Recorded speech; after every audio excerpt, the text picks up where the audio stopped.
आपणा सर्वांना नमस्कार. मी रुद्रशेखर जोशी केसरीनंदन आध्यात्मिक यूट्यूब चॅनलमध्ये आपले सर्वांचे स्वागत आहे. आज आपण हा व्हिडिओ जाणून घेऊया पुष्कर सरोवर किंवा पुष्कर तीर्थाचे श्रेष्ठत्व काय आहे. हे तीर्थक्षेत्र राजस्थानात असून तेथे ब्रह्मदेवाचे प्राचीन मंदिर आहे. याचा उल्लेख पद्मपुराणात आहे.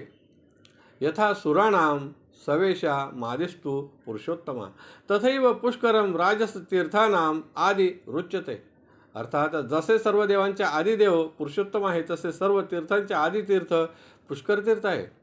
फार पूर्वी एकदा ब्रह्मदेव पृथ्वीवर भ्रमण करण्यासाठी आले तेव्हा या क्षेत्रात घनदाट अरण्य होते. तेथील वृक्ष वेली सर्वांना आनंद झाला. त्यांनी ब्रह्मदेवाचे स्वागत केले व ह्या क्षेत्रातून आपण मार्गक्रमण करीत पुढे जावे, ज्यामुळे हे क्षेत्र पवित्र व पुण्यवान होईल असे त्यांनी सांगितले. ब्रह्मदेवाने त्यांचे ऐकले व त्या मार्गातून जाऊ लागले. त्यावेळी त्यांच्या हातात 3 पुष्करे म्हणजे कमळे होती. ही 3 ठिकाणी पडली. त्या 3 ठिकाणी सरोवर झाले. त्यातीलच एक सरोवर म्हणजेच पुष्कर सरोवर होय. या सरोवराच्या तीरावरच श्री ब्रह्मदेवाचे मंदिर आहे. भगवान विष्णूंचा वराह अवतार ह्याच ब्रह्मदेवाच्या नागपुडीतून झाला आहे. विनशन क्षेत्रात लुप्त झालेली सरस्वती नदी ह्या सरोवरात प्रगट झाली आहे. या तीर्थात तिन्ही काळ प्रातःकाळी, माध्यान्ह व संध्याकाळी अनेक तीर्थांचा वास असतो. देवदेवता, अप्सरा यांचा निवास असतो. या तीर्थक्षेत्री केवळ स्नान जरी केले तरी पुण्य प्राप्त होते. पुष्कर क्षेत्रात 3 शिखर आहेत, 3 निर्मल झरणे आहेत व ज्येष्ठ, मध्य, कनिष्ठ असे 3 सरोवर आहेत. ज्येष्ठ सरोवरात स्नान केल्याने गोदान केल्याचे पुण्य प्राप्त होते तर सर्व मनोकामना पूर्ण होतात. मध्यम पुष्कर सरोवरात स्नान केल्याने भूदान केल्याचे पुण्य प्राप्त होते व त्यास देहत्यागानंतर वैकुंठ लोक प्राप्त होतो. कनिष्ठ पुष्कर सरोवरात स्नान केल्यास सुवर्णदान केल्याचे पुण्य प्राप्त होते.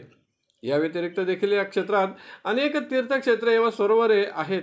कोणत्याही सरोवरात स्नान केले तरी भगवान विष्णूंची, भगवान ब्रह्मदेवांची व भगवान शंकरांची कृपा प्राप्त होतेच. कार्तिक पौर्णिमेस जर कृत्तिका नक्षत्र असेल तर ती महातिथी समजली जाते. यावेळी ज्येष्ठ सरोवरात स्नान करावे. जर त्या दिवशी भरणी नक्षत्र असेल तर मध्यम सरोवरात स्नान करावे व रोहिणी नक्षत्र असेल तर कनिष्ठ सरोवरात स्नान करावे. या सर्व तीर्थक्षेत्री पिंडदान केल्यास पितरांना मुक्ती मिळते. पुष्कर तीर्थाच्या दक्षिणेकडे एक पर्वत शिखरावरती सावित्री देवीचे मंदिर आहे. तेथे जाऊन देवीचे दर्शन घेतल्यास बुद्धी वृद्धिंगत होते. थोडक्यात काय तर पुष्कर तीर्थात स्नान करणे, तेथे तपस्या करणे, तेथे राहणे, तेथे सत्संग करणे, तेथे दान धर्म करणे हे सारे दुर्लभ योग आहेत. हे ज्या भक्तांच्या जीवनात प्राप्त झाले त्यांचे जीवन सार्थक झालेच. एखाद्या भक्ताने केवळ पुष्कर तीर्थाचे स्मरण जरी केले तरी त्यास तेथील सरोवरात स्नान केल्याचे पुण्य प्राप्त होते. असा हा पुष्कर तीर्थाचा महिमा पद्मपुराणात व नारद पुराणात उत्तर भागात पान नंबर 740 वर वर्णित आहे. ती माहिती संकलित करून या व्हिडिओत प्रस्तुत केली आहे.